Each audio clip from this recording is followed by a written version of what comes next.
makan surat Al-Ikhlas kerana ia mengandung unsur tauhid yang luar biasa.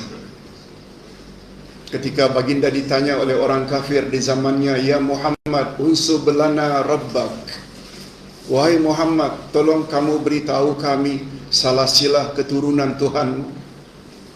Siapa ibu bapaknya, atuk neneknya, anak-anaknya. Langsung malaikat diutus oleh Allah membawa surat Al-Ikhlas. Qul huwallahu ahad. Katakan, hai Muhammad, Allah itu Esa. Allahus Samad. Allah sumber segala nikmat. Jangan tanya siapa bapa, siapa anak. Lam yalid walam yulad walam yakul lahu kufuwan ahad. Itu dia sejarah turunnya surat Al-Ikhlas. Itu sebabnya kata ulama tafsir, dalam Al-Quran ada surat Al-Ikhlas yang kedua, yaitu surat Al-Kafirun. Qul ya ayyuhal kafirun la a'budu ma ta'budun wala antum a'biduna ma a'bud, sampai akhirnya lakum dinukum waliyadin. Maknanya tidak ada kompromi dalam akidah. Allah itu Esa. Itu sebabnya dalam satu riwayat kata Nabi, siapa yang mengamalkan surat Al-Kafirun sebelum tidur, insya-Allah dia akan terhindar dari syirik. Itu fadilah. Jadi sebelum tidur bukan hanya amalannya 3 qul, Al-Ikhlas, Al-Falaq, An-Nas, tapi tambah satu lagi, yaitu surat Al-Kafirun. Kita ria, ibadat kita diterima tak? Tak. Padahal kata Nabi, ria itu syirik kecil. Akhwafu ma akhafu ala ummati asyirkul asghar. Yang aku paling takut menimpa umatku adalah syirik kecil. Wasu'ila anhu, baginda ditanya, ma huwa syirkul asghar ya Rasulullah, apa Tuhan maksudkan dengan syirik kecil? Baginda jawab, asyirkul asghar huwa riya. Riya itu rupanya syirik, jenis syirik kecil. Dengan riya saja amal tak diterima, apalagi syirik besar. Nah, dalam buku ini saya sebut ada 8 syirik besar. Syirkul doa, syirkul sifat, syirkul ta'ah, syirkul mahabbah. Sila baca nanti. Itu sebabnya saya juga sertakan buku Bahaya Syirik.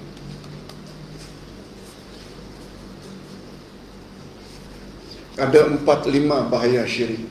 Gara-gara syirik, semua amal ditolak dan tidak ada value. Ria, syirik kecil. Bila kita beramal ada ria yang tak diterima, amal itu saja.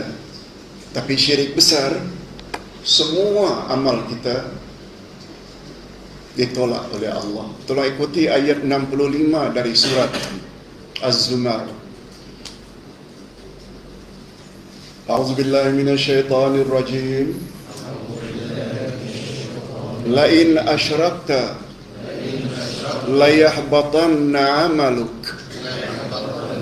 wa la takunanna minal khasirin. Siapa yang terlibat dengan syirik, hancur musnah seluruh amalnya, dan di akhirat nanti dia pasti termasuk orang-orang yang rugi. Salat tak tinggal, puasa tak tinggal, zakat dibayar, haji umrah berkali-kali, semuanya zero. Gara-gara ada apa tadi? Ayat 65 Az-Zumar.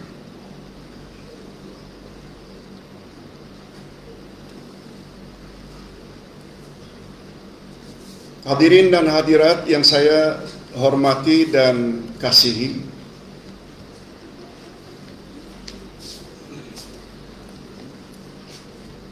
pembelajaran Islam di Nusantara termasuk Indonesia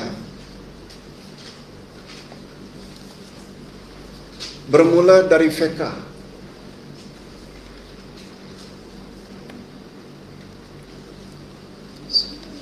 Sedangkan Islam yang diajar oleh Nabi kepada para sahabat adalah akidah.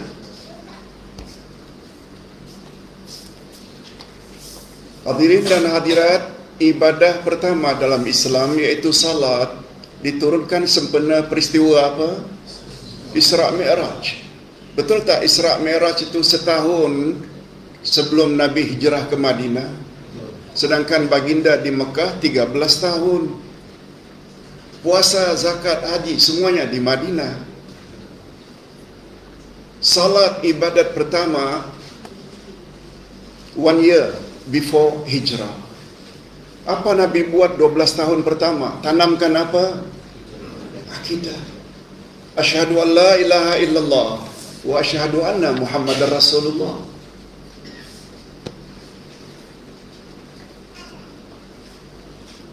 Itu sebabnya rukun Islam yang 5 diawali dengan 2 kalimah syahadat, baru menyusul salat, puasa, zakat, haji. Exactly, urutannya macam itu. Nabi Muhammad sallallahu alaihi wasallam berpesan, sungguh banyak dari kalangan umat Islam termasuk umat akhir zaman yang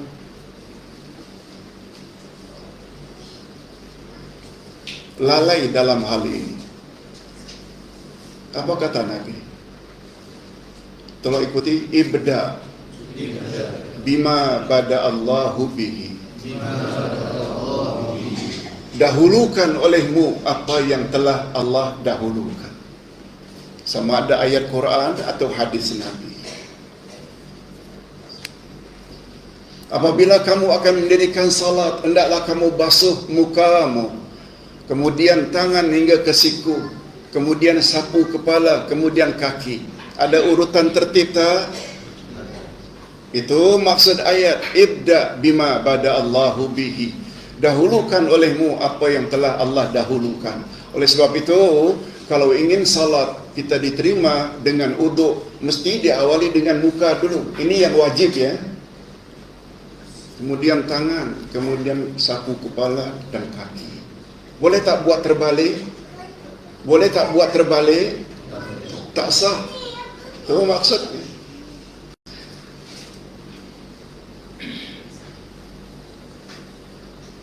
Berdasarkan pengalaman 43 tahun berdakwah di Malaysia dan sekitarnya, umat Islam di Nusantara, bukan hanya Malaysia ya, Indonesia terutama Singapura, bila ditanya rukun Islam, bila ditanya rukun salat, mereka boleh jawab syarat salat, perkara yang boleh membatalkan salat. Begitu juga puasa, zakat, haji, umrah. Boleh jawab. Coba tanya, ada berapa rukun 2 kalimah syahadat? La ilaha illallah, kalimat tauhid itu ada berapa rukun? La ilaha illallah ada berapa syarat? Dan la ilaha illallah ada berapa perkara yang boleh membatalkannya? Pada umumnya kabur. Betul tak?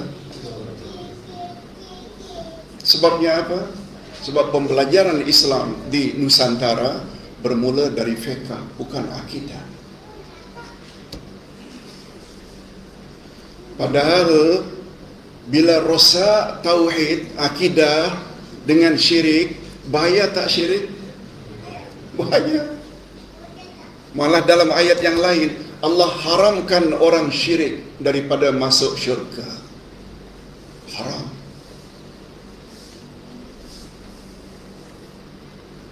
Itu sebabnya saya tulis juga bahaya syirik.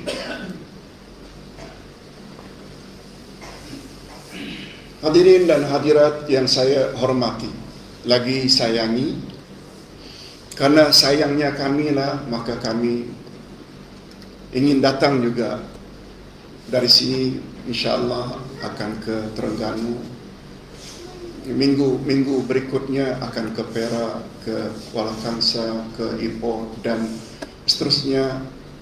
Berikutnya 24 hari bulan akan ke Kelantan untuk menyampaikan perkara ini.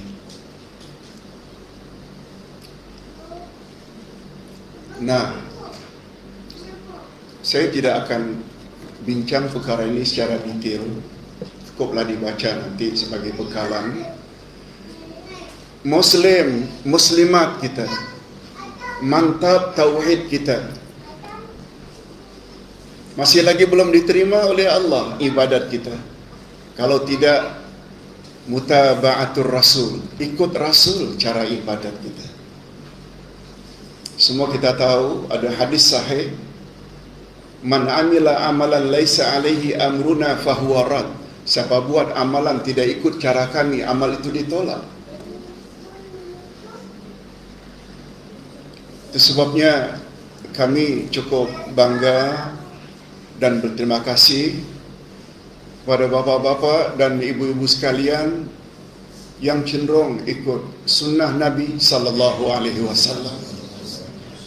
Umat Nabi Muhammad sallallahu alaihi wasallam ada 3. Umat Nabi Muhammad sallallahu alaihi wasallam ada berapa?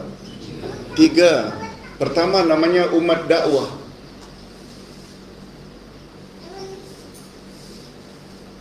Begitu Nabi Muhammad sallallahu alaihi wasallam diangkat menjadi rasul, semua manusia di muka bumi jadi umat Muhammad tanpa mengira apa agamanya, tanpa mengira apapun agamanya. Betul tak dengan diangkat Nabi Muhammad sallallahu alaihi wasallam sebagai rasul, semua agama-agama sudah menjadi mansukh, batal, cancel. Walaupun agama itu agama langit seperti Yahudi dan Nasrani, dengan datangnya Nabi Muhammad, betul tak berakhir dah agama Nasrani, Kristian. Dengan datangnya Isa berakhir agama Musa, Yahudi. Lebih-lebih lagi agama bumi seperti Hindu, Buddha, Majusi lagilah tak berlaku. Begitu Nabi Muhammad diangkat menjadi rasul, semua manusia di atas muka bumi jadi umat Muhammad. Cuma gelarannya umat dakwah, yaitu umat yang menjadi target atau sasaran dakwah Nabi Muhammad sallallahu alaihi wasallam. Ini sebagaimana hadis riwayat Imam Muslim, Rasulullah sallallahu alaihi wasallam bersabda,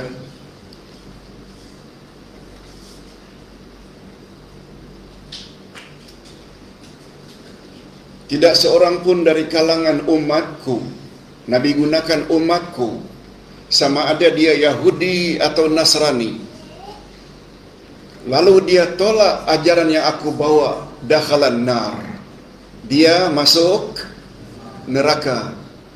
Ustaz ulang, tak seorang pun dari kalangan umatku, Nabi gunakan umatku, sama ada dia sawa'un kana Yahudiyan atau Nasraniya, dia Yahudi ke, dia Nasrani ke, dia umatku. Begitu dia tahu aku sudah diutus, lalu dia tak mau terima, dakhalan nar, tempatnya neraka.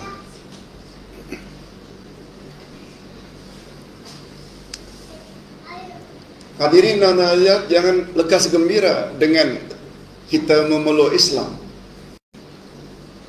Ada lagi umat yang kedua, namanya umat ijabah. Umat apa? Ijabah atau istijabah. Istijabah maknanya menjawab, yang memberi respon, memeluk Islam. Kata Nabi pula, tidak semua umatnya masuk syurga. Wa sataftariqu ummati ala 73 firqah. Umatku pula akan berpuak-puak menjadi 73 puak. Sintani wa sab'una finnar, 72 daripadanya masuk neraka, wa wahidah fil jannah, satu saja yang masuk syurga. Lalu Nabi ditanya, man hum ya Rasulullah, siapa puak yang satu itu? Nabi hanya jawab, ma ana alaihi wa ashabi, mereka yang ikut aku dan ikut sahabat-sahabatku.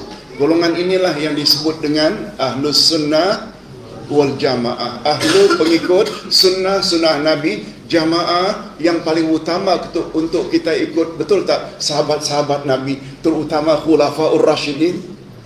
Betul tak? Yes. Nah, umat itu tu ahlu sunnah namanya umat apa tadi yang kedua? Ijabah atau istijabah. Dan umat istijabah, ahli sunnah wal jamaah ada macam-macam lagi.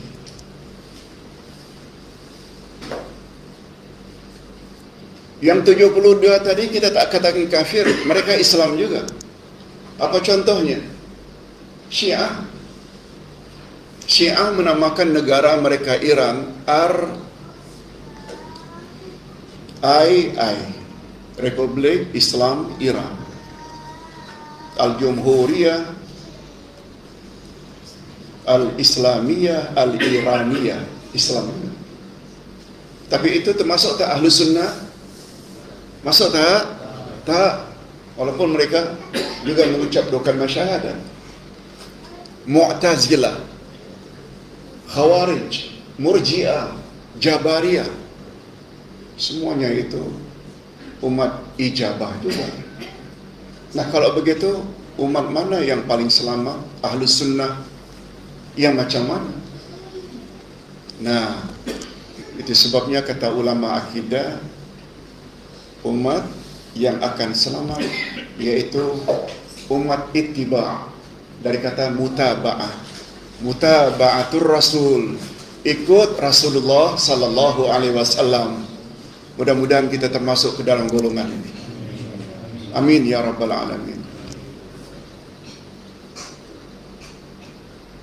Itu sebabnya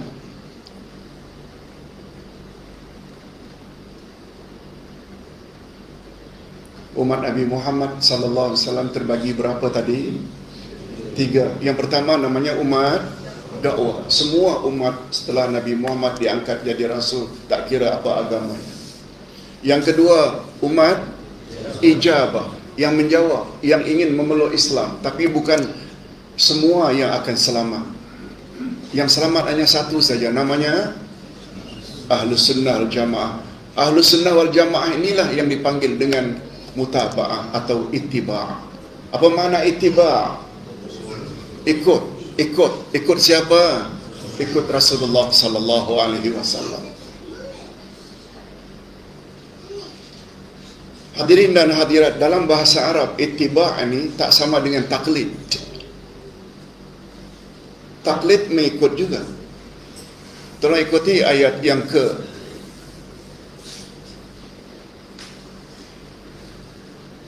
berapa ayat ini? Qul ya ibadiyalladzina yastami'una al-qaul fayattabi'un.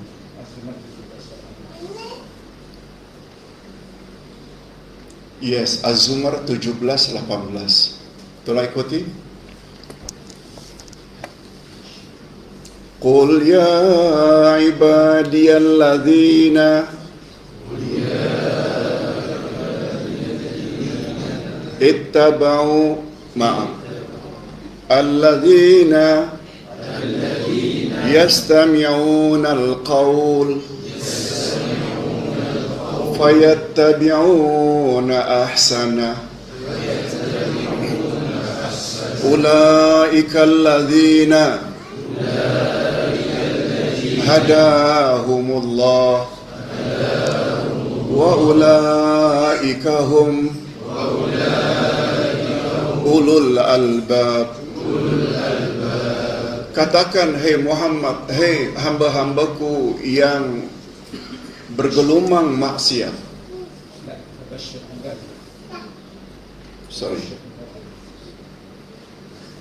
Ya qul ya ibadiyalladzina yastami'un fabashshir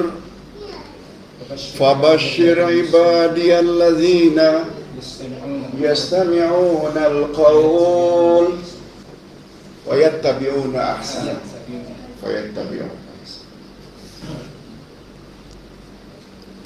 Kata Allah, sampaikan hai Muhammad berita gembira kepada hamba-hambaku. Fabashshir,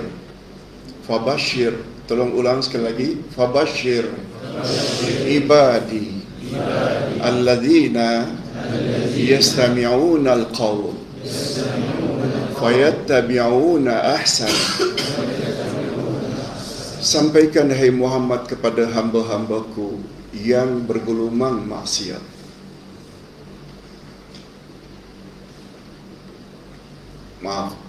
Fabashir, sampaikan hai Muhammad kepada hamba-hambaku berita gembira. sampaikan hai Muhammad kepada hamba-Ku berita gembira. Siapa mereka yang layak mendapat berita gembira itu? Alladzina yastami'una al-qaul, yaitu orang yang suka mendengar.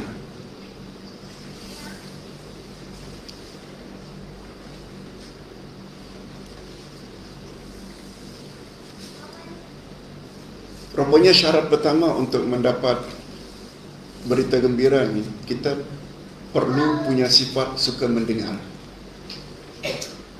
Dengar. Tapi bukan semua untuk diikut. Fayattabi'una ahsana.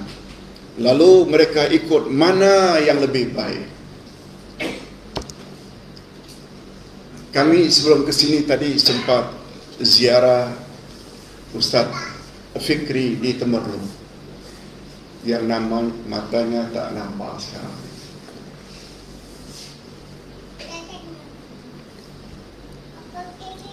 Saya sampaikan berita gembira kepada beliau.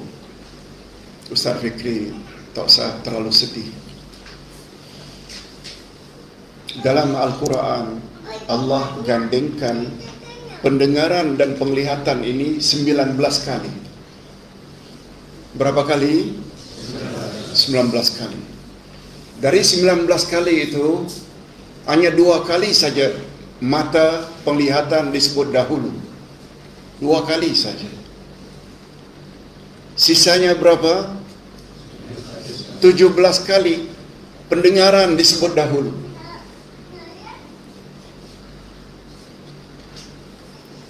Kata ulama tafsir, rahasia pendengaran disebut dahulu 17 kali, penglihatan disebut hanya 2 kali. Ini menunjukkan bahawa pendengaran adalah lebih utama dari penglihatan.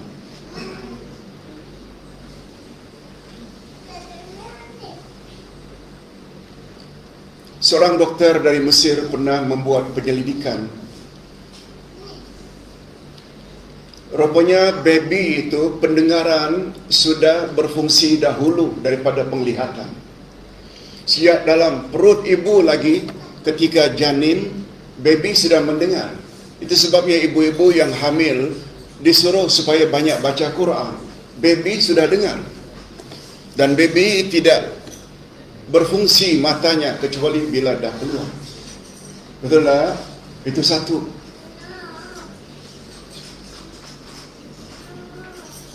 Yang kedua, walaupun penglihatan dan pendengaran ini sama-sama penting, namun demikian, mana yang lebih penting antara dapat mendengar atau dapat melihat? Mendengar.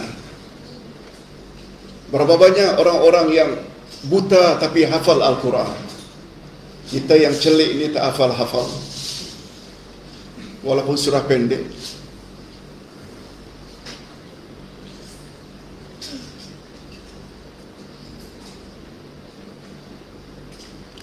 Pendengaran sangat mustahak.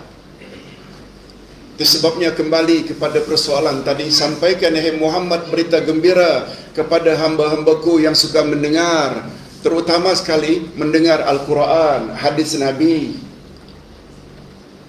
mendengar ceramah, mendengar nasihat, mendengar tazkirah. Tapi bukan semua yang kita dengar kita mesti ikut, lalu diikuti. Fayattabi'una ahsana. Dah dengar, ikut mana yang lebih baik. Makna yang lebih baik ini bukan berdasarkan siapa yang cakap.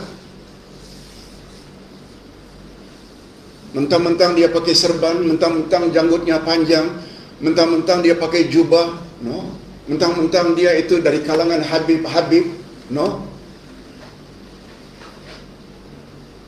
Mana yang lebih kuat, mana yang lebih kuat dalilnya, mana yang lebih kuat hujahnya. Itu maksudnya. Dan hujah dalil yang paling kuat bila kita bawa ayat Quran dan hadis Nabi sallallahu alaihi wasallam.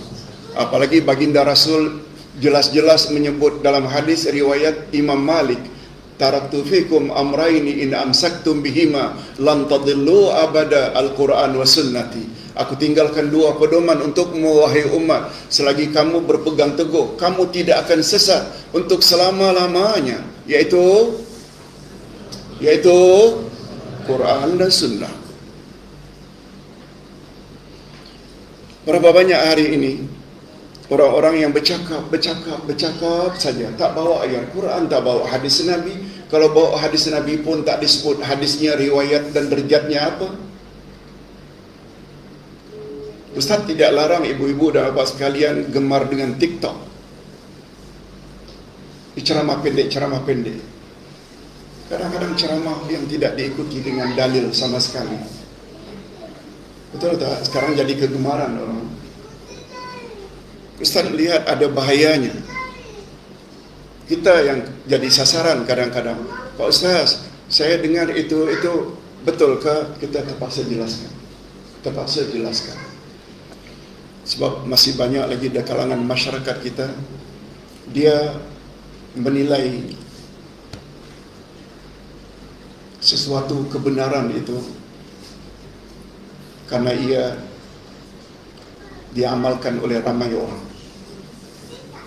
Saya ulang sekali lagi, ini sangat mustahil. Kebenaran dalam Islam bukan terletak kepada ramainya pengikut. No. Salah. Itu sebabnya Abdullah bin Mas'ud, sahabat Nabi, mendefinisikan Ahlus Sunnah wal Jamaah. Apa kata Abdullah bin Mas'ud?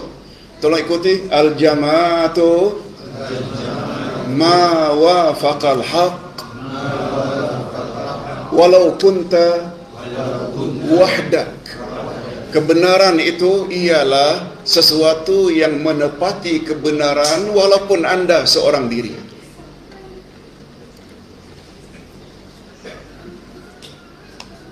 Barangkali di negeri kita tidak banyak amalan-amalan satu-satu grup. Yang banyak itu berbeza. Kita jangan menilai mentang-mentang banyak itulah yang benar. No. Penilaian seperti itu kan, itulah yang disebut dengan demokrasi ala barat. Suara terbanyak itulah yang benar. No, Islam tak macam itu.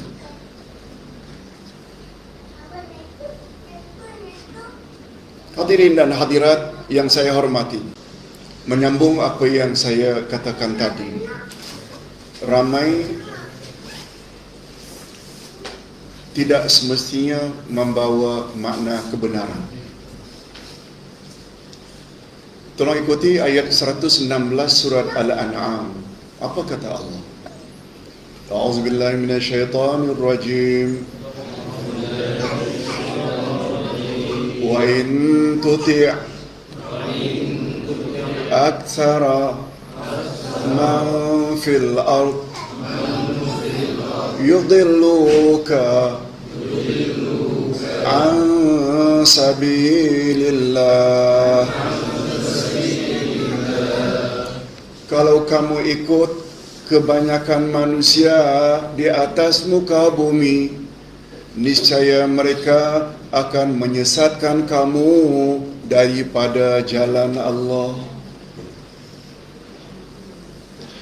Wa in tuti', jika kamu taati, aksara, majority, man fil ardi, manusia yang ada di atas muka bumi, mentang-mentang ramai ikut, yudilluka, mereka akan menyesatkan engkau an sabilillah, dari jalan Allah.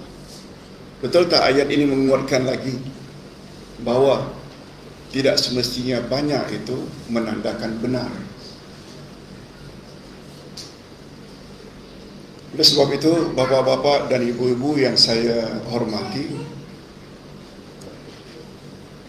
kalau kita yang ingin mengamalkan Islam ini ternyata tak ramai, tak usah kecil hati. Pada satu hari Umar bin Khattab radhiyallahu anhu mendengar seorang sahabat memohon pada Allah. Tolong ikuti. Allahumma ja'alna minal qalil Ya Allah, jadikanlah aku termasuk ke dalam golongan yang sedikit. Umar yang begitu banyak ilmunya tanya, wahai sahabat, mengapa engkau minta supaya masuk ke dalam golongan yang sedikit? Ya Amirul Mukminin, bukankah Allah selalu berfirman dalam Al-Quran, sangat sedikit dari mereka yang pandai bersyukur, sangat sedikit dari kalangan mereka yang beriman, sangat sedikit. Nah, saya mau yang sedikit itu, ya Amirul Mukminin. Oh iya. Jadi jangan bimbang. Bapak-bapak dan ibu-ibu, tolong jawab, kita menginginkan keredaan Allah atau keredaan manusia? Ini orang ini apa yang tak dituduh? Macam-macam lah, mengajar ajaran songsang lah, sesat lah. Tapi kita tak pernah give up. Kita teruskan. Sebab Allah memang dah sebut begitu. Innal insana lafi khusrin illa alladhina amanu wa amilus salihati wa tawasaw bil haq wa tawasaw bis sabr. Sesungguhnya seluruh jenis manusia dalam kerugian kecuali mereka yang ada 4 sifat. Iman, illal ladzina amanu. Iman saja tak cukup, mesti diikuti dengan wa amilus salihat. Maknanya amal saleh. Ayat tersebut berhenti sampai situ ke atau ada sambungan? Maknanya kalau awak ada iman dan amal untuk diri sendiri, tapi awak tidak berdakwah, wa tawasaw bil haq, sampaikan kebenaran itu. Termasuk tak kedatangan kami pada malam ini coba menyampaikan kebenaran? Yes. Nah, bila kita sampaikan kebenaran, orang suka ramai, orang benci pun ramai.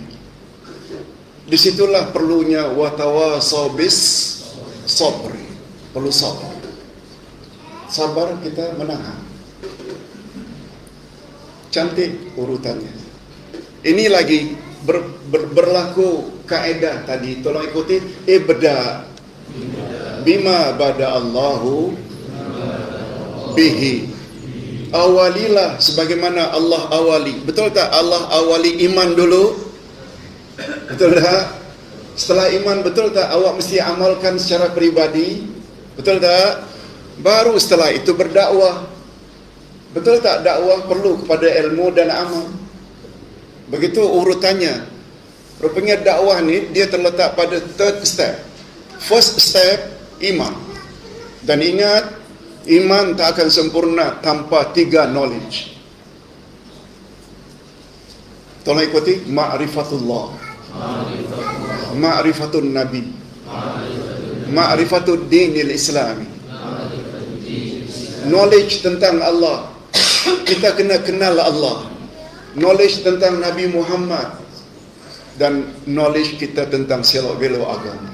Itu sebabnya bapak-bapak dan ibu-ibu, tolong jangan mengajar anak fokus hanya akademik. Ustaz tak katakan tak boleh belajar.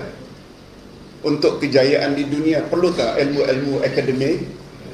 Tapi ingat, kita dicipta oleh Allah SWT untuk hidup sementara atau untuk kekal abadi? Itu umumnya yang jawab. Salah jawaban itu. Tolong ikuti kata-kata para sahabat. Khuliqan nasu lil abad walakinnahum yantaqiluna min darin ila dar. Manusia dicipta oleh Allah untuk hidup kekal abadi selama-lamanya. Hanya saja mereka mesti berpindah dari satu alam ke alam berikutnya. Ada 5 alam mesti dilalui oleh setiap manusia. Alam roh. Allah pernah tak bertanya pada roh-roh di dalam Al-Quranul Karim, alastu birabbikum, bukankah aku ini Tuhan kamu? Kata ulama tafsir itu ditanya di alam roh. Kita tak banyak tahu tentang alam roh. Sebab Allah berfirman pada ayat 85 Al-Isra, yas'alunaka 'anir ruh qulir ruhu min amri rabbi. Mereka bertanya kepadamu tentang roh. Jawab, hai Muhammad, roh urusan Tuhanku. Wa ma utitu minal ilmi illa qalila. Sebab kamu tidak diberi ilmu kecuali sedikit sekali. Okey. Alam kedua, kita berada di dalam perut ibu, namanya alam rahim. Betul tak? Lebih kurang 9 bulan lebih sedikit atau kurang. Alam apa namanya? Alam rahim atau alam kandungan. Keluar dari perut ibu namanya alam apa sekarang ni? Alam dunia. Alam dunia untuk selama-lamanya? Tak. Betul tak? Kullu nafsin dha'iqatul. Kita mesti mati. Berpindah ke alam yang keempat namanya alam barzakh. Nama lebih popularnya alam kubur. Alam lagi. Dan kita akan hidup selama-lamanya kah di alam kubur atau akan berakhir? Akan berakhir dengan kiamat. Barulah bangkit dari kubur. Dari situ bermulanya alam akhirat. Itu sebabnya alam itu namanya alam akhirat. Alam yang terakhir. Betul tak tempat di sana hanya 2 saja, syurga dan neraka? Bila berakhirnya hidup kita? Kita hidup sementara boleh kalau ada tambahan di dunia ini. Tapi kalau tidak ada tambahan itu, sebenarnya manusia dicipta adalah untuk hidup selama-lamanya. Betul tak di akhirat nanti hidup kita tak akan berakhir? Kecuali dengan kehendak Allah. Itu sebabnya kalau yang kita belajar ini ilmu akademik saja, tanpa ilmu agama. Itu sebabnya ada buku satu, sebenarnya ingin bawa tadi buku itu. Jawapan tepat terhadap pertanyaan kubur. Pertanyaan tepat. Jawapan yang tepat terhadap pertanyaan kubur. Agak tebal bukunya, lebih kurang 400 muka surat. Di antara pertanyaan mukar wa nakir semua kita tahu, man rabbuka, wa man nabiyuka, wa ma dinuka. Kan itu adalah pertanyaan utama dalam kubur, betul tak?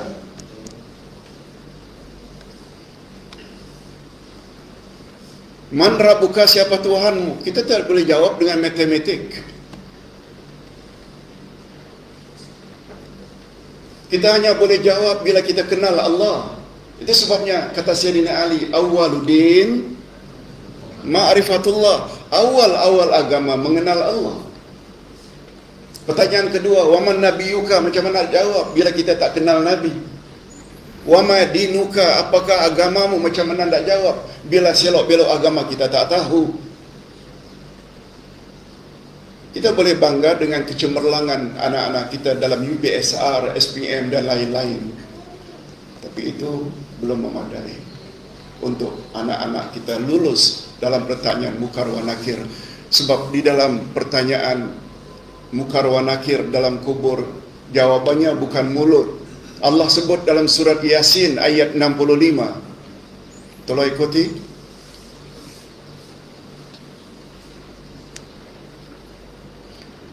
Al-yawma nakhtimu ala afwahihim wa tukallimuna aydihim wa tashhadu arjuluhum bima kanu yaksibun. Pada hari itu akan kami tutup mulut-mulut mereka, yang akan bercakap dengan kami tangan-tangan mereka, yang akan menjadi saksi kaki-kaki mereka terhadap apa dulu di dunia mereka buat. Mulut dah tak function lagi. Maknanya kalau tangan berkata, kaki jadi saksi, maknanya yang jawab itu mulut atau amal? Amal. Itu sebabnya kata ulama akidah ketika membahas surat wal asri dan ulama tafsir,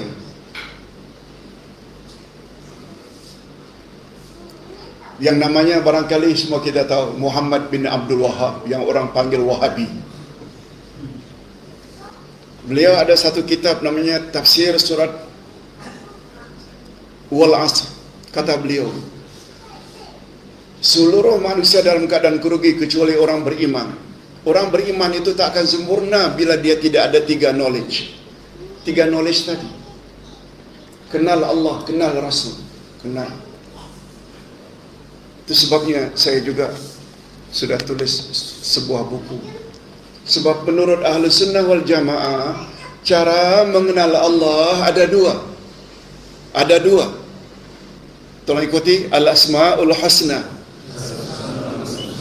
Yang kedua, ayat-ayat Allah. Al-Asma'ul Husna, nama-nama Allah yang 99. Kita kena tahu. Itu sebabnya buku yang paling tebal yang saya tulis, setebal 900 muka surat, saya namakan Mengenal Allah Melalui Al-Asma'ul Husna. Nama Allah yang 99 itu kita bahas satu demi satu. Begitu cara untuk mengenal Allah. Cara mengenal Allah, cara yang kedua adalah ayat-ayat Allah, yaitu melalui tafsir. Betul tak Al-Quran adalah kalamullah? Hadirin dan hadirat, bukan bermaksud nak merendah-rendahkan. Betul tak majoriti umat Islam di Nusantara mereka hanya pakar dalam tajwid? Betul tak? Tiap tahun bila ada musabaqah selalu menang saja. Tapi kadang-kadang apa yang dibaca dia tak faham. Padahal Al-Quranul Karim diturunkan untuk dibaca saja atau untuk dijadikan pedoman. Mungkin tak Quran dijadikan pedoman bila apa yang kita baca kita tak faham? Betul tak dalam Quran penuh dengan suruhan dan larangan? Betul tak? Alhamdulillah, dalam 43 tahun ini saya baru sempat menafsirkan 18 juzuk yang saya namakan Tafsir Al-Furqan. Hadirin dan hadirat rahimakumullah, apa yang saya sebut ini bukanlah bermaksud tidak membangga-banggakan diri, tapi sekedar kalau kita berdakwah, kita perlu tak sabar? Perlu tak sabar? Itu sebabnya mula bertugas di Malaysia tahun 80, terus saja dituduh. Tahun 85 mula menulis. Yang ditulis itu nota saja. Terus supaya orang yang menuduh kita sesat itu, tolong baca nota yang saya tulis ini, salah atau tidak. Kalau salah tolong betulkan. Alhamdulillah, selama 45 tahun tidak ada yang menegur. Tahu tak berkat kesabaran itu, setelah 40 tahun, alhamdulillah, kita sudah karang dekat 55 buku agama. Berkat apa? Kesabaran. Kalaulah dulu dituduh, kita give up dan berhenti, tak sabar, betul tak? Tak ada apa-apa. Sekedar nak beri contoh, berkat kesabaran itu ada tak? Ada. Jangan give up. Hadirin dan hadirat rahimakumullah. Untuk menguatkan apa yang Ustaz katakan tadi, Ustaz tertarik dengan pandangan Imam Ibnul Qayyim ketika membahas tentang falsafah azan yang baru kita dengar. Hayya 'ala salah diikuti dengan hayya 'alal falah. Hayya 'ala salah, jom mari kita salat.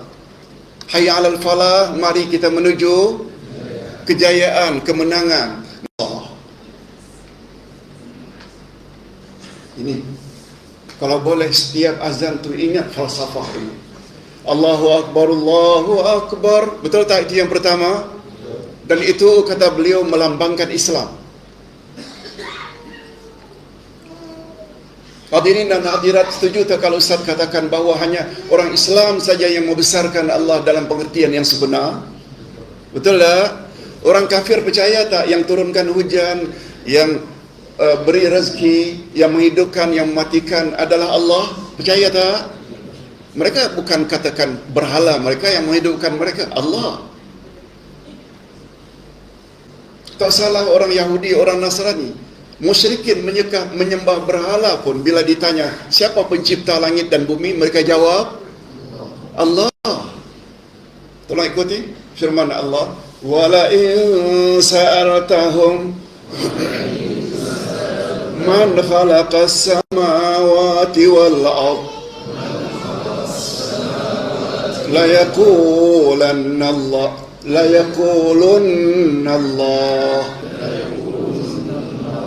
Bila kau tanya, hai Muhammad, kepada mereka penyembah-penyembah berhala itu, siapakah pencipta langit dan bumi? Pasti mereka jawab Allah. Istilah Allah ni dah wujud sejak sebelum Nabi Muhammad diangkat jadi Rasul lagi. Buktinya, ayah Nabi Muhammad bernama Abdullah, hamba Allah. Wa may yudabbirul amr fasayaqulun Allah. Siapakah yang mengurus dan mentadbir alam ini? Mereka jawab Allah.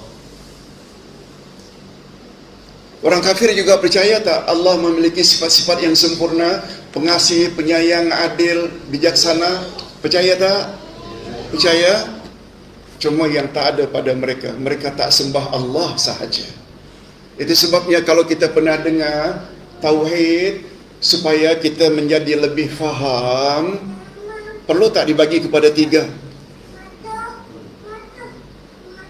Bila tentang perbuatan-perbuatan Allah, Dia yang mencipta, Dia yang menurunkan hujan, Dia menurunkan rezeki, Dia yang menghidupkan, Dia yang mematikan. Betul tak itu pekerjaan-pekerjaan belaka? Betul tak? Itu namanya tauhid rububiyah.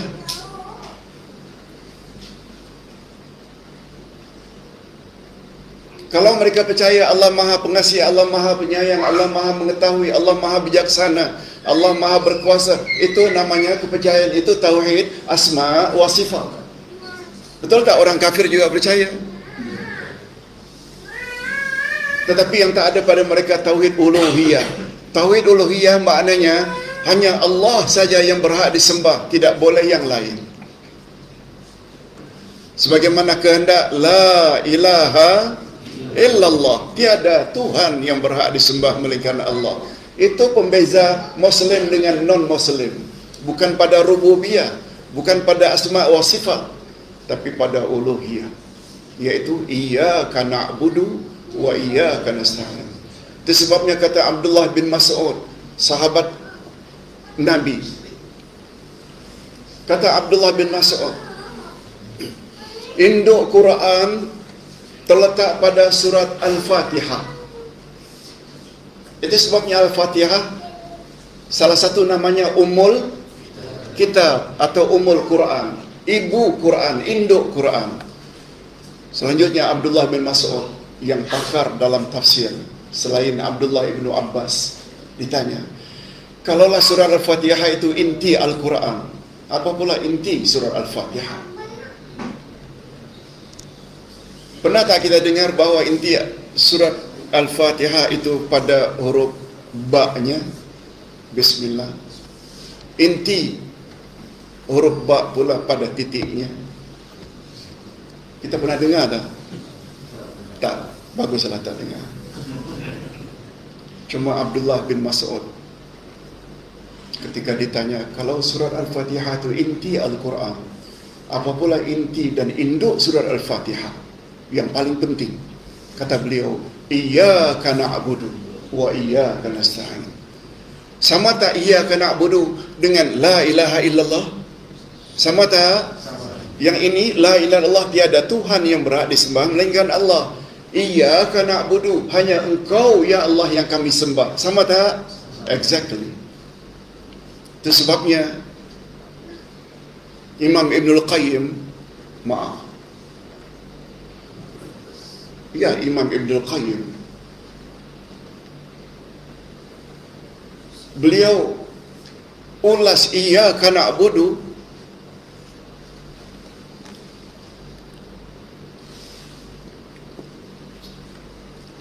dalam buku yang beliau namakan Madarijus Salikin dalam bahasa Arab.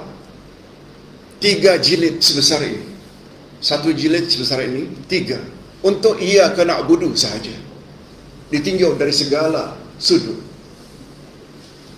Kalau bahasa Arab dah 3 jilid macam ini, macam mana kalau diterjemahkan dalam bahasa Melayu? Sekedar hendak menjelaskan iyyaka na'budu dari segala angle. Allahu Akbar. Sangat hebat buku itu. Namanya Madarijus Salikin. kalau tak salah sudah diterjemahkan dalam bahasa Indonesia, yang diterjemahkan dengan bahasa Jalan Menuju Allah. Lebih kurang macam itu.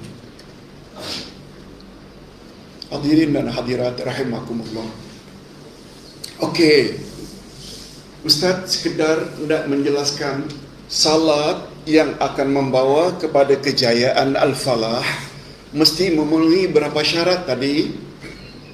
3 syarat. Ketiga-tiga syarat itu tersirat di dalam 3 ungkapan sebelum hayya 'alas salah. Pertama, Allahu Akbar. Ustaz pernah ceramah di depan FRU beberapa 10-15 tahun yang lalu. Ustaz kata kepada mereka, tuan-tuan bila hormat tuan-tuan punya jeneral angkat satu tangan. Tapi bila ucap Allahu Akbar memulai takbir, angkat berapa tangan? 2 tangan. Ada satu anggota FRU yang agak nakal. Bukankah itu menandakan surrender, Ustaz? Ustaz langsung jawab, betul, makna surrender itu menyerah diri. Betul tak? Kita wajib tak serah diri bulat-bulat kepada Allah? Yes, itu maksudnya, itu maknanya Islam. Islam ini kita serahkan diri kita kepada kehendak Allah. Suruhan Allah kita buat, larangan Allah kita jauhi. Betul tak? Kita tidak ada choice. Betul tak? Kita tidak ada pilihan. Tolong ikuti ayat 36 dari surat Al-Ahzab. Wa ma kana lil mu'minin wala mu'minah idza qadallahu wa rasuluhu amra ay yakuna lahumul khiyarah min amrihim wa man ya'sillaha wa rasulahu faqad dhalla dhalalan mubina.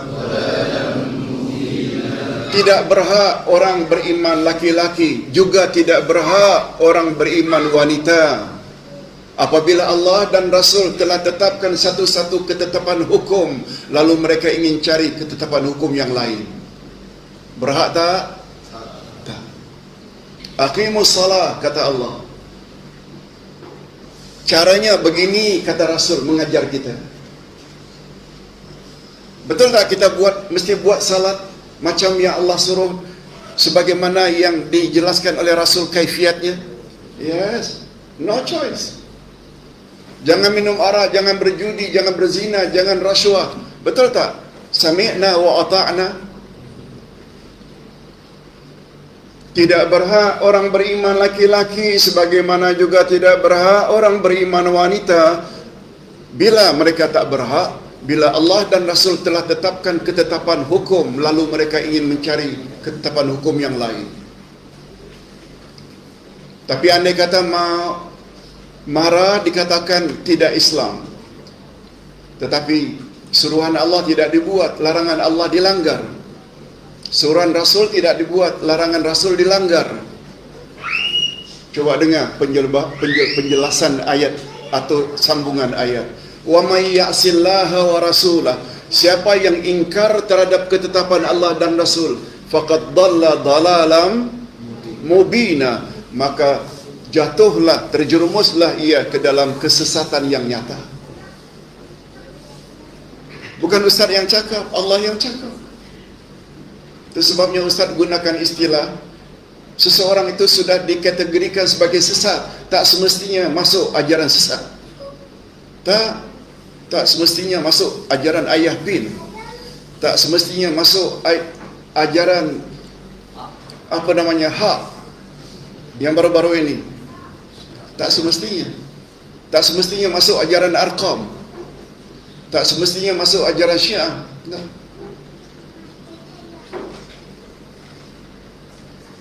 Andai kata mengaku saja orang beriman, laki-laki ke perempuan, Tetapi dalam hidup ni tak mau terikat dengan apa yang Allah kehendaki dan Rasul kehendaki, sudah tergolong ke dalam sesat tak? Dan sesatnya itu bukan samar-samar, mubina. Apa makna mubina? Nyata, clear. Ini. Itu kesannya bila kita faham Quran. Quran cakap macam itu. Itu sebabnya bapa-bapa dan ibu-ibu, seorang ulama terkenal daripada Pakistan, Dr. Ahmad Asrar, dalam kitabnya, asalnya dalam bahasa Urdu, kemudian ditranslate ke dalam bahasa Arab, diberi nama Madza yajibu 'alal muslimina tijahal Quran. Apakah kewajiban orang Islam terhadap Al-Quran? Kata beliau ada 5. Tolong ikuti. Al-imanu bihi, tilawatuhu, al-fahmu bihi, al-amalu bihi, tablighuhu ilal akhari. Kewajiban umat Islam terhadap Quran ada 5. Beriman pada Quran. Ia adalah kalamullah yang diturunkan kepada Nabi Muhammad melalui malaikat Jibril dalam bahasa Arab dan tak boleh dipalsukan hingga kiamat. Itu iman itu mesti mencakupi itu, bahasa Arab. Baru kemudian tilawatuhu, maknanya membaca dengan tajwid yang betul. Masih ada 3 lagi. Al-fahmu bihi, maknanya memahami tafsirannya. Faham. Sebab Quran diturunkan untuk dijadikan pedoman. Syahrul Ramadan alladzi unzila fihi al-Qur'anu hudal linnas. Petunjuk bagi umat manusia. Lebih-lebih lagi kita yang ingin jadi orang-orang yang bertakwa. Betul tak jadi syarat Quran mesti dijadikan pedoman? Sengaja disebut oleh Allah pada awal-awal Quran lagi. Zalikal kitabul la raiba fi hudal lil muttaqin. Inilah kitab Al-Quran, tidak ada sedikit pun keraguan di dalamnya, pedoman bagi orang yang bertakwa. Macam mana anda jadikan Quran sebagai pedoman bila tak faham? Ini dia tafsir. Baru dah faham tafsir, baru al-amalu bihi, mengamalkannya dalam kehidupan sehari-hari. Itu pun tak cukup.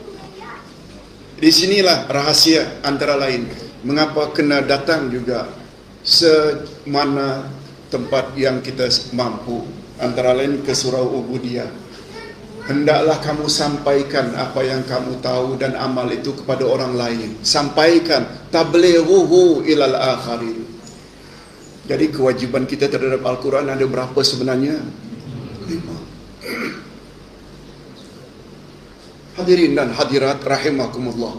Berbalik kepada Allahu Akbar sebagai lambang apa tadi? Yang mendirikan salat mesti seorang yang beragama Islam.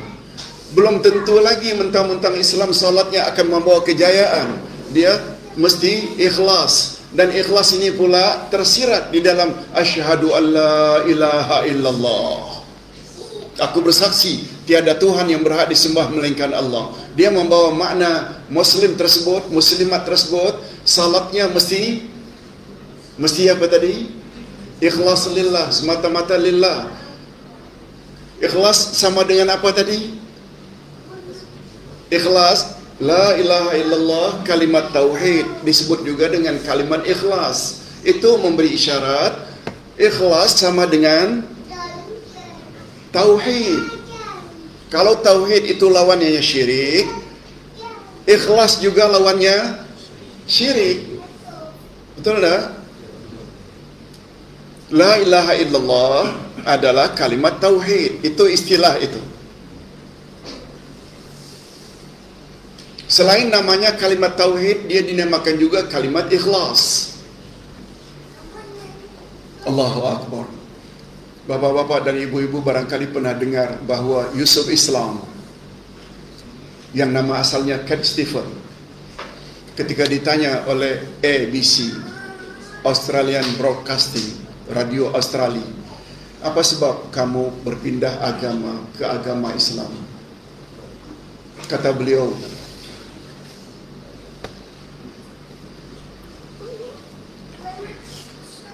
Saya tertarik dengan konsep ketuhanan dalam Islam yang tak ada pada agama lain.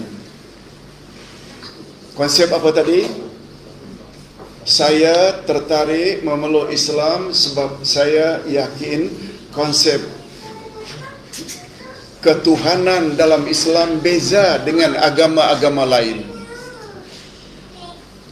Ketika Yusuf Islam atau Cat Stephen nama asalnya ditanya, boleh tak awak bawa satu ayat ke surah dalam Al-Quran menyebut perkara tersebut? Beliau baca surat Al-Ikhlas. Itu sebabnya kata ulama tafsir, Allah tak sebut qul huwallahu wahid. Wahid lain maknanya, ahad lain. Allahu samad.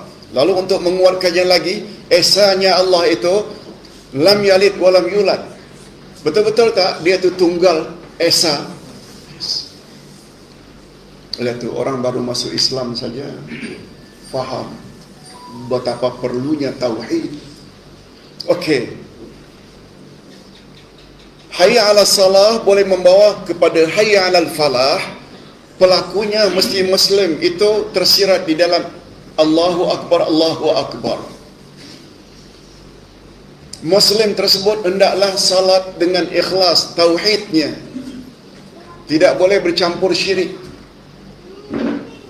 Sebab Allah berfirman pada ayat 82 dari surat Al-A'raf. Tolong ikuti.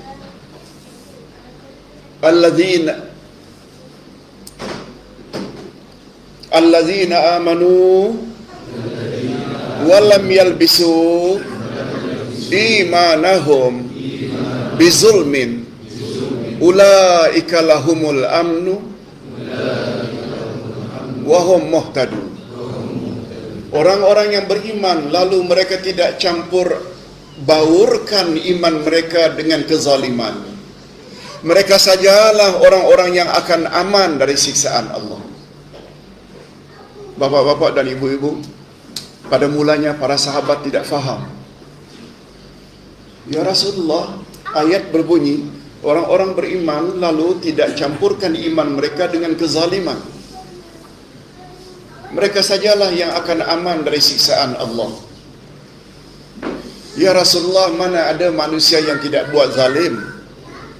Bapak-bapak dan ibu-ibu, betul tak dosa itu adalah zalim? Betul tak dosa itu adalah zalim? Ingat doa atuk dan nenek kita setelah makan buah larangan. Betul tak mereka mohon kepada Allah, Rabbana zalamna anfusana wa illam taghfir lana wa tarhamna lanakunanna minal khasirin. Ya Allah, kami telah zalimi diri kami. Karena Allah dah katakan pada Adam dan Hawa, la taqraba hadhihi syajara, kamu jangan dekati pokok larangan ini. Akhirnya beliau termakan godaan syaitan, akhirnya bukan saja dekat malah makan buahnya. Lalu Allah lucut pakaian syurga mereka, lalu mereka mohon, Rabbana zalamna anfusana, ya Allah kami telah zalimi diri kami. Ini memberi makna setiap dosa itu adalah zalim. Sahabat bertanya, ya Rasulullah, ayat itu berbunyi orang-orang beriman lalu mereka tidak campurkan iman mereka dengan kezaliman. Mana ada ya Rasulullah, kecualilah Tuhan maksum. Coba dengar penjelasan Nabi. Dah, ya Allah maksudkan zalim di sana, iman tak boleh campur dengan zalim. Maknanya syirik. Itu sebabnya kata Nabi dalam hadis sahih riwayat Imam Muslim, tolong ikuti, az-zulmu salatha. Zalim itu ada 3 jenis. Pertama, zalim yang Allah tidak akan ampun sama sekali. Yang kedua, zalim yang Allah akan ampun jika Allah berkehendak. Yang ketiga, zalim yang Allah berlepas diri daripadanya dan tak mau campur. Lalu Nabi explain. Adapun zalim pertama, zalim yang Allah tidak akan ampun sama sekali, yaitu syirik. Tolong ikuti ayat 48 surat An-Nisa. Innallaha la yaghfiru ay yushraka bih wa yaghfiru Maduna zalika liman yasha. Allah tidak akan ampun dosa syirik, dan Allah akan ampun dosa selain itu bagi orang-orang yang Dia kehendaki. Tapi jangan bimbang bapa-bapa dan ibu-ibu, kata ulama tafsir, maksud Allah tak akan ampun dosa syirik bila orang tersebut syiriknya sampai mati, yang dia tak sempat tobat. Itu saja. Orang tersebut jangan harap akan dapat ampunan Allah di akhirat. Sebab apa tadi? Syirik. Tapi andai kata kita dulu terlanjur syirik, sekarang kita mohon ampun, Allah terima tak? Allah terima. Sebagaimana ayat yang Ustaz tadi tersalah baca, tolong ikuti. Qul ya ibadi alladzina ya yusrifu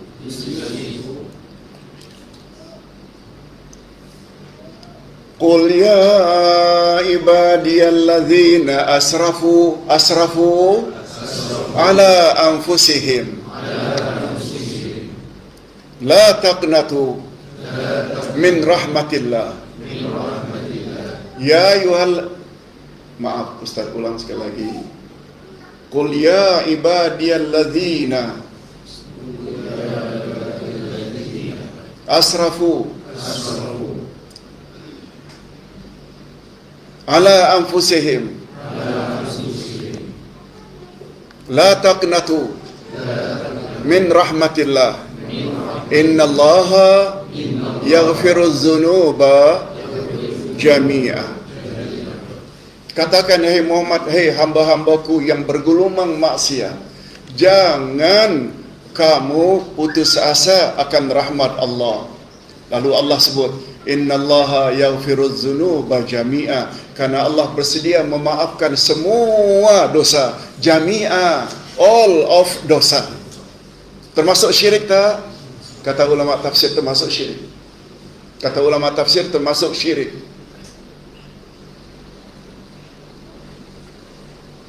Asalkan kita tobat nasuha, yang dulu pernah minta-minta di atas kuburan-kuburan tertentu, yang dulu kita pernah pakai tangkal, yang dulu kita percaya ramalan bomo, termasuk tak itu syirik besar? Yes, syirik sifat namanya. Syirkut doa, bila minta kepada selain Allah, itu syirik besar. Tobatnya mesti tobat nasuha, tinggalkan amal itu. Yang kedua menyesal, yang ketiga berazam untuk tidak ulang lagi pada masa akan datang. Selesai. Allah akan ampun. Bapak-bapak dan ibu-ibu, ada tak ketikanya pintu tobat tutup? Ada tak ketikanya pintu tobat itu ditutup? Ada tak? Ada bila sakaratul maut. Tolong ikuti. Innallaha yaqbalu taubatal abdi ma lam yatagharghar. Sesungguhnya Allah menerima tobat apa saja selagi belum sampai tagharghar. Tagharghar ini yaitu suara itu tagharghar dalam bahasa Arab. Sama dengan naza' bahasa kita. Sama juga dengan istilah ketiga sakaratul maut. Ketika itu pintu tobat tutup.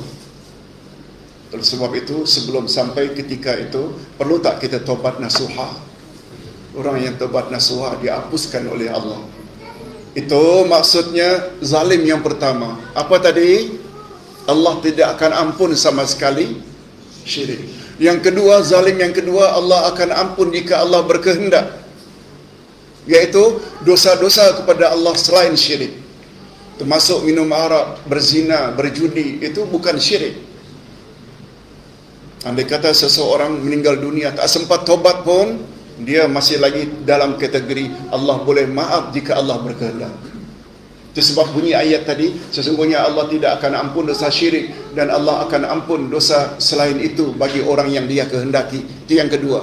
Dan yang ketiga, tidak kurang bahayanya zalim yang Allah berlepas diri daripadanya, yaitu dosa manusia kepada manusia lain. Jangan sekali-kali karena sebab-sebab tertentu kita tak berteguran dengan sesama Muslim. Lebih-lebih lagi sama-sama pengikut sunnah Nabi SAW, kita berpecah belah, tak mau tegur menegur. Bahaya tak? Bahaya. Itu dosa yang Allah Subhanahu wa taala berlepas diri. Allah tak akan ampun. Sebab dosa kepada sesama manusia, perlu kita minta maaf kepada manusia berkenaan. Hadirin dan hadirat rahimakumullah. Zalim terbagi berapa tadi? Zalim yang Allah tidak akan ampun dosa syirik. Zalim yang Allah akan ampun jika Allah berkehendak, iaitu dosa-dosa besar kepada Allah selain syirik. Dan zalim yang ketiga, zalim yang Allah berlepas diri daripadanya, iaitu zalim manusia kepada manusia lain. Oleh sebab itu, dari satu sudut, bila kita zalimi manusia lain, sangat berbahaya. Apalagi dalam satu hadis Nabi SAW bersabda, setiap hari Senin dan Khamis Allah Subhanahu Wa Taala terima amalan manusia,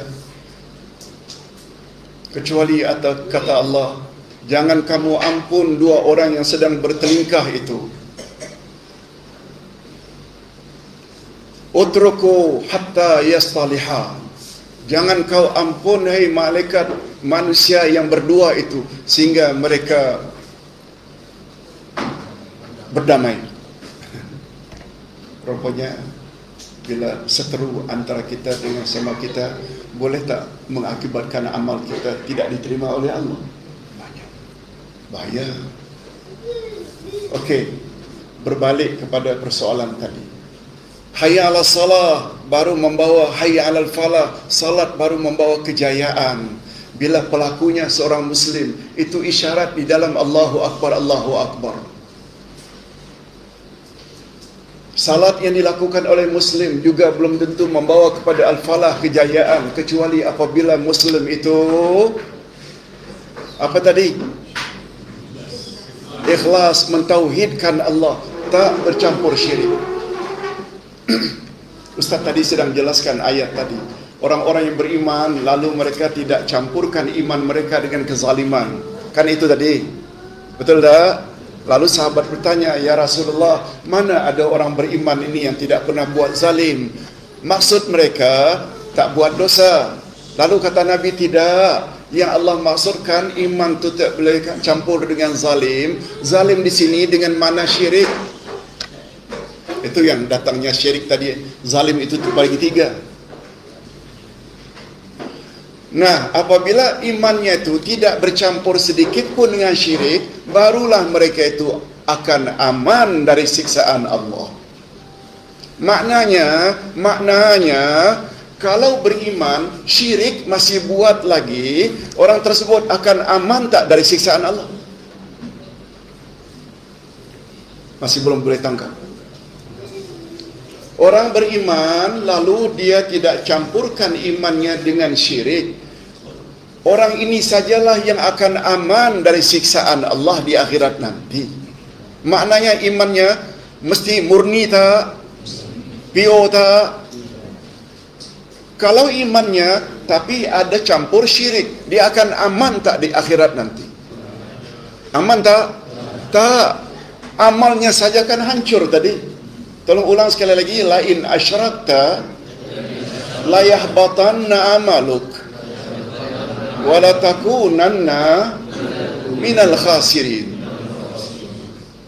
Bila kamu terlibat dengan syirik, hancur musnah seluruh amalmu, dan di akhirat nanti kamu pasti jadi orang-orang yang rugi. Pertanyaan, mengapa jadi rugi? Salatnya tidak ada nilai, puasanya tidak ada nilai, haji umrahnya ada 3 kali, tak ada nilai, semuanya betul tak namanya rugi? Jadi syarat agar berjaya dan menang bahagia di akhirat nanti, iman yang kita miliki boleh tak bercampur syirik? Tak boleh. Itu sebabnya maka muncul buku ini, Bahaya Syirik. Terus terang saja, berdasarkan pengalaman puluhan tahun berdakwah di Nusantara, Sungguh banyak dari kalangan umat Islam beribadat banyak tapi syirik buat juga. Na'udzubillah. Mudah-mudahan kita semua tidak termasuk dalam golongan itu. Okey, dah Muslim, Allahu Akbar, tauhidnya murni, akidahnya belum tentu lagi. Walaupun ikhlas Muslim itu melakukan salat, salatnya membawa kejayaan. Bila dia tidak ikut cara Nabi Muhammad, dan isyarat yang ketiga ini tersirat di dalam wa asyhadu anna Muhammadar Rasulullah. Salatmu mesti ikut cara Nabi Muhammad. Hei Muslim, hei Safwan, Allahu Akbar, anda mesti ikhlas, asyhadu an la ilaha illallah. Anda juga mesti ikut cara Nabi Muhammad. Salatmu, baru salatmu membawa kejayaan. 5 kali sehari semalam kita dengar. Pernah terfikir oleh kita itu falsafah? Minta maaf, yang tahu-tahulah, tapi saya yakin banyak yang tak faham. Hadirin dan hadirat, azan itu rekaan Bilal ke atau datang dari Allah? Datang dari Allah melalui mimpi. Betul tak? Begitu diberitahu, ya Rasulullah, sebab tidak mengumpul orang ketika itu untuk salat, mereka tak tahu caranya.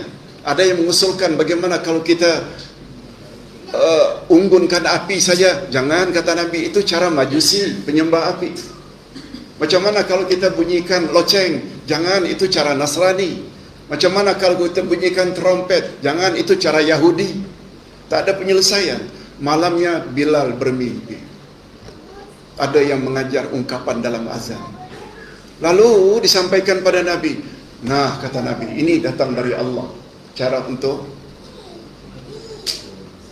menghimpun orang salat berjamaah. Begitu diazankan, dengar Umar ibn Khattab. Umar pun segera datang pada Nabi. Ya Rasulullah, saya juga dengar perkara yang sama. Jadi confirm, azan itu datangnya dari siapa? Dari Allah. Rupanya dia ada falsafah, dia ada pengajaran dalam itu, yang bila kita ikut, Masya Allah, akan berjaya. Nah, kata Imam Ibnul Qayyim, kiaskanlah, hayya ala saum, mari kita berpuasa. Betul tak sama dengan hayya ala salah? Saum, puasa yang membawa kejayaan, mesti pelakunya Muslim, mesti ikhlas lillah, mesti ikut puasa Rasulullah. Hayya alal umrah, hayya alal hajj, semuanya itu haji, umrah, baru membawa kejayaan. Mesti pelakunya Muslim, mesti tauhidnya murni tanpa bercampur syirik, dan mesti haji dan umrah, tawaf, sa'i, ikut cara Rasulullah. Allahu Akbar. Saya kira ini saja yang dapat saya sampaikan malam ini. Mungkin agaknya tidak begitu teratur, tapi begitulah hasrat. Mari kita memiliki sifat-sifat utama yang kita sampaikan tadi. 2 kalimah syahadat, dia ada rukun. Tolong ikuti. An-nutqu bil lisan,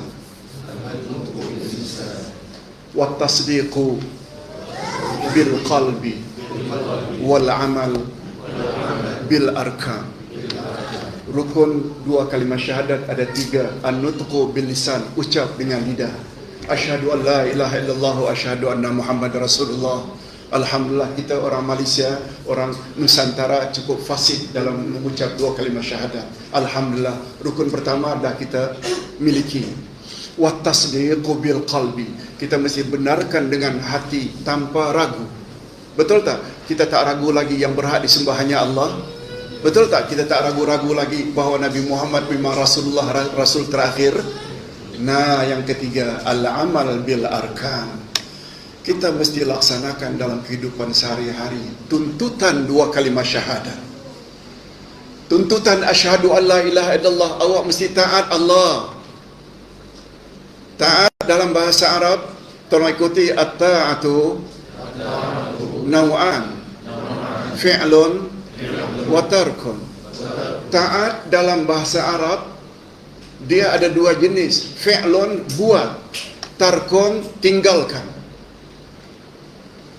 Bila jika kita buat, kita dikatakan taat bila yang kita buat apa yang Allah suruh. Betul tak? Bila yang kita buat apa yang Rasul suruh, taat tak? Itu namanya buat. Satu lagi juga taat, tarkon, tinggalkan. Betul tak? Kita tergolong taat bila kita tinggalkan apa yang dilarang oleh Allah dan Rasul. Betul tak? Sama betul dengan ayat 36 surat Al-Ahzab tadi. Kita sebenarnya tidak ada pilihan kecuali ikut kata Allah, kata Rasul. Jauhi larangan Allah dan larangan Rasul. Sekali lagi, rukun 2 kalimat syahadat ada berapa? Ucap dengan lidah, benarkan dengan, laksanakan dengan. Mudah-mudahan kita dapat sedikit panduan malam ini sehingga kita harap 1445 menjadi muslim-muslimat yang lebih baik daripada tahun-tahun sebelumnya. Amin ya rabbal alamin. Sekian dulu, terima kasih. Assalamualaikum warahmatullahi wabarakatuh.